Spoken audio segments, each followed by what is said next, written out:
बिस्मिल्लाहिर्रहमानिर्रहीम। अस्सलाम वालेकुम। मैं हूँ इकरा शौकत और मैं आपको उर्दू जमात चहारूं जो कौमी निसाब 2020 के मुताबिक बनाई गई है मैं खुशामदीद कहती हूँ। वो कौन से अफराद हैं जो इफ़ादा हासिल कर सकते हैं? उनमें शामिल हैं तलबा, असातिज़ा और वालिदैन। वो कौन सी चीज़ है जो आफाक को मुनफरिद बनाती है? तो वो है हमारी कामयाब मनसूबाबंदी। इसी मनसूबाबंदी के तहत हमने इस किताब को 10 ज़ेल हवालों से तकसीम किया है, जैसे सुनना, बोलना, पढ़ना, लिखना, ज़ुबान शनासी और महारत हयात। हमारे आज के सबक का उन्वान है मैं क्या बनूँगा। ये क्या है? ये एक नज़्म है और इसका मौजू अखलाकियात है। मैं क्या बनूँगा, हर शख्स सोचता है, हर बच्चा सोचता है कि वो बड़ा होकर क्या बनेगा। आप बड़े होकर क्या बनना चाहते हैं? मैंने भी सोचा था और मैं अब आपके सामने आपकी उर्दू की टीचर मौजूद हूँ। तो सबसे पहले ये सवाल पढ़ने से पहले का कि पढ़ना लिखना क्यों ज़रूरी है? क्यों बताइए? इसलिए ताकि हम कुछ बन सकें, जो मकसद हमारी ज़िंदगी का है हम उसको हासिल कर सकें। फिर आप बड़े होकर क्या बनना चाहते हैं? आप भी बताइए और आप भी बताइए। आगे है जी, कुछ मज़ीद जाने तो अरस्तु यूनान का एक मशहूर और मुमताज़ मुफक्कर और माहिर मंतक था। इसने अफलातून जैसे अजीम उस्ताद से तालीम हासिल की और सिकंदर आज़म जैसे अजीम शागिर्द को दुनिया से मुतारिफ कराया। तो देखिए, अरस्तु, उसके उस्ताद भी अजीम हैं, उसके शागिर्द भी अजीम हैं। सिकंदर आज़म ने बहुत कम उम्री में तकरीबन आधी दुनिया फतह कर ली थी। तो ये किस वजह से होता है? ये तालीम की बुनियाद पर होता है। ये हमारी नज़्म है। चलिए नज़्म का कुछ हिस्सा पढ़ते हैं।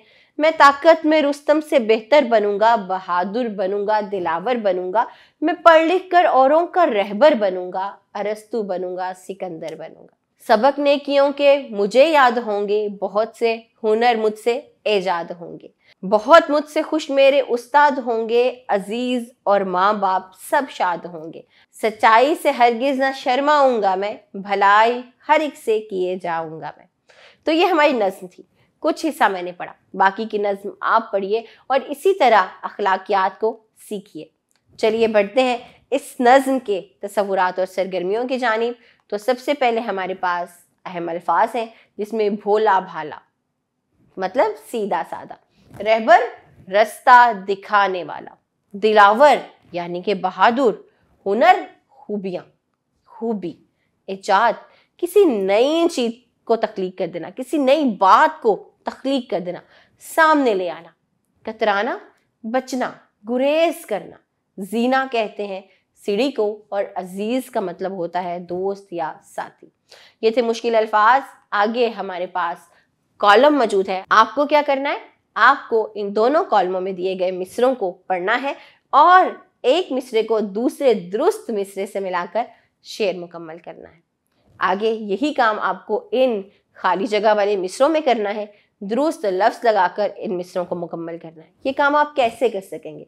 जी हाँ, जब आप नज़्म को पूरा पढ़ेंगे दुरुस्त तलफ़्फ़ुज़ और रवानी के साथ, तो आपके लिए ये काम बहुत आसान होगा। इसी से मुतल्लिक हमारे पास लिखने की सरगर्मी है, जिसमें आपको इन सवालात के जवाबात देने हैं। नज़्म आपने पढ़ी है, तो आप बताइए नज़्म में किन शख्सियात का जिक्र है? अरस्तु का जिक्र है, अफलातून का जिक्र है, और किन किन लोगों का जिक्र है? पढ़िए और जवाब लिखिए। फिर है, ऐसे कौन से काम हैं जो बच्चा करने का अज़्म रखता है? आपको बताना है सवाल पढ़ते हुए, उसका जवाब नज़्म के मुताबिक। अगला सवाल है, दिए हुए शेर का मफ़हूम लिखें। मैं लिखता रहूँगा, मैं पढ़ता रहूँगा, तरक्की के ज़ीने पे चढ़ता रहूँगा। याद रखिए, तरक्की करने के लिए, कामयाबी हासिल करने के लिए क्या ज़रूरी है? पढ़ना और लिखना। यहाँ पर शायर खुद कह रहा है मैं लिखता रहूँगा, मैं पढ़ता रहूँगा, यानी पढ़ाई, इल्म हासिल करना कामयाबी के लिए ज़रूरी है। नबी पाक सल्लल्लाहु अलैहि वसल्लम ने क्या फरमाया? माँ की गोद से कब्र तक इल्म हासिल करो, तालीम हासिल करो। तालीम मर्द और औरत पर फर्ज है। अगला सवाल देखिए, पढ़ने लिखने के 5 फायदे लिखने हैं आपको, और जिंदगी में कामयाब होने के लिए किन बातों पर अमल करना जरूरी है ये आपको बताना होगा। ये लिखने की सरगर्मी थी। आगे हमारे पास सुनने बोलने की सरगर्मी है, जैसे आपस में बातचीत करें और नज़्म मैं क्या बनूंगा के अहम नकात अपने साथियों को बताइए। अहम नकात क्या है? हर मिसरे में, हर शेर में क्या बात बयान की गई है, वो क्या करना चाहता है, वो क्या बनना चाहता है, वो किन चीज़ों से दूर रहना चाहता है, वो किन चीज़ों को अपनाना चाहता है, ये आपको बताना है। यही अहम निकात है। नीचे हमारे पास कुछ पहेलियां दी गई हैं, आपको उनको पढ़ना है और पहेलियों को बूझना है। दुनिया में एक चीज़ निराली, सर से पांव तक सब काली, जो कोई इसको हाथ लगाए वैसा ही काला हो जाए। तो बताइए क्या होगा जी? ये कोयला होगा। तो आपको इसी तरह से पहेलियों को बूझना है। अगला सवाल हमारे पास है नज्म मैं क्या बनूंगा के मुताबिक एक इंसान में क्या क्या खूबियां होनी चाहिए। आपको अपने ख्यालात का इजहार करना है कुछ जुमलों में, अपने साथ, अपने दोस्त को, अपने साथियों को, जमात के साथियों को या अपने वालिदैन को बताना है। जुबान शनासी, हमारे पास यहाँ पर ज़मीर माफूली है। ज़मीर, इस्म की जगह जो लफ्ज़ इस्तेमाल किया जाता है वो ज़मीर है। यहाँ पर हमें ज़मीर मफूली पढ़ना है। तो चलिए मुझे बताइए इस्म क्या है? हाँ जी, किसी नाम, चीज़ या जगह के नाम को इस्म कहते हैं। मेज़, किताब, इकरा, क्या हो गया? इस्म हो गया।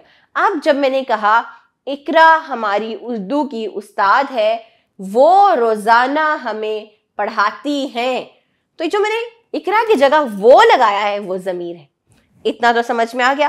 अब हमें देखना है कि मफूली क्या है। चलिए मैं एक जुमला पढ़ रही हूं। फराह इम्तिहान में अव्वल आई तो इसे पहला इनाम मिला। किससे मिला? फराह को मिला। फराह के लिए हमने क्या लफ्ज इस्तेमाल किया? उसे का लफ्ज इस्तेमाल किया। अगला जुमला सुनिए। दादा जान हज से आए तो सबने इन्हें मुबारक दी। किन्हें? इन्हें। इन्हें कौन है? दादा जान है। ये क्या है? ये फाइल है। फाइल, जुमले में क्या चीजें होती हैं? फेल, फाइल और मफूल। फेल क्या है? फेल काम है। फाइल क्या है? काम करने वाला है। मफूल क्या है? वही जो काम हो रहा है वो मफूल है। तो इसी तरह जैसे हमने इसे और उन्हें पढ़ा, ये ऐसे ज़मीर हैं जो जुमले में मफूल की जगह इस्तेमाल हो रहे हैं। क्या? मफूल की जगह इस्तेमाल हो रहे हैं, इसलिए ये ज़मीर मफूली हैं। यहाँ पर कुछ ज़मीर मफूली दे दिए गए हैं, आपको इन्हें पढ़ना है और दुरुस्त का इंतखाब करते हुए आपको चुनने हैं दुरुस्त मफूली और फिर उनको जुमलों में इस्तेमाल करना है। चलिए आगे लफ्ज़ों का खेल खेलेंगे और यहाँ पर भी हमारे पास अददी तरतीब है।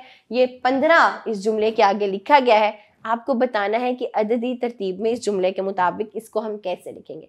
हमने क्या किया जी? 15वें रोजे सबकी इफ्तारी कराई। तो 15 को हमने क्या किया? 15वें। आज मैंने 13वें पारे की तिलावत की।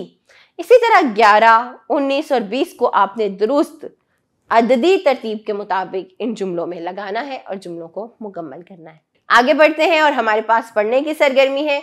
आपको इन अशार को दुरुस्त तलफ़्फ़ुज़, लय, आहंग और रवानी से पढ़ना है। मैं पढ़ती हूँ, मेरा साथ दीजिए। इब्तिदा एक है, इंतहा एक है, हम मुसलमान हैं, मुद्दा एक है, रहबरे दो जहां मुस्तफ़ा एक है, हम मुसलमान हैं, हमारा खुदा एक है। कुफर शाहिद है, हम अहले ईमान हैं, हम मुसलमान हैं, हम मुसलमान हैं। काफिरों से लड़े हम खुदा के लिए, दुश्मनों से लड़े मुस्तफ़ा के लिए, जान दी हमने दीने खुदा के लिए, सर बकफ हम उसी की रज़ा के लिए, हक पे मरने के फिर दिल में अरमान है, हम मुसलमान हैं, हम मुसलमान हैं। तो नज़्म को मैंने दुरुस्त तलफ़्फ़ुज़ से पढ़ा, आप भी पढ़िए, रवानी का ख्याल रखिए, दुरुस्त तलफ़्फ़ुज़ का ख्याल रखिए और लय से पढ़ने की कोशिश कीजिए। आगे हमारे पास कुछ नया लिखने के काम है और उसमें क्या है? हमें फेल अमर और फेल नहीं का इस्तेमाल करते हुए 4-4 जुमले अपनी कॉपी में लिखने हैं। फेल अमर क्या है? फेल अमर जिसमें किसी काम का हुक्म दिया जाए, खाना खाओ, रुक जाओ, ठीक है? तो जो हम कह रहे हैं हुक्म वो अमर है, जहां पे हमने कहा ना करो वो नहीं है। क्या है? तेज मत दौड़ो नहीं हो गया। जहां पर किसी काम का हुक्म दिया जाए फेल अमर, और जहां पर किसी काम से मना किया जाए फेल नहीं। आपको 4-4 जुमले अपनी कॉपी में लिखने हैं। आपको कौन सा पेशा पसंद है? पेशा, आप उस्ताद बनना चाहते हैं, डॉक्टर बनना चाहते हैं, वकील बनना चाहते हैं, क्या बनना चाहते हैं? अपने पसंदीदा पेशे को आप किस तरह कौम की खिदमत कर सकते हैं, उसको अपनाकर उसके जरिए आपको अपने ख्यालात को लिखना है। मिसाल के तौर पर अगर आप कहें कि मैं उस्ताद बनना चाहता हूं, तो आप क्या करेंगे? आप किस तरह उस्ताद बनकर कौम की या दूसरों की रहनुमाई कर सकते हैं, खिदमत कर सकते हैं, वो आपको यहाँ पर बयान करना है। फिर है हमारे पास हमारे करने के काम। तो आपको करना क्या है, इंटरनेट, टेलीविजन, रेडियो या अखबार की मदद से आपकी पसंद की कोई भी नज्म सुनिए और कमरा जमात में साथियों को सुनाइए भी और बताएं आपको वो नज्म पसंद क्यों आई है। ये थी हमारी महारते हयात। उम्मीद करती हूँ आपने तमाम तसव्वुरात को अच्छे तरीके से समझा होगा। इस सबक को यहीं पर ख़त्म करेंगे और अगले सबक में मज़ीद तसव्वुरात के साथ आपसे दोबारा मिलेंगे। तब तक अपना ख्याल रखिएगा। अल्लाह हाफिज़।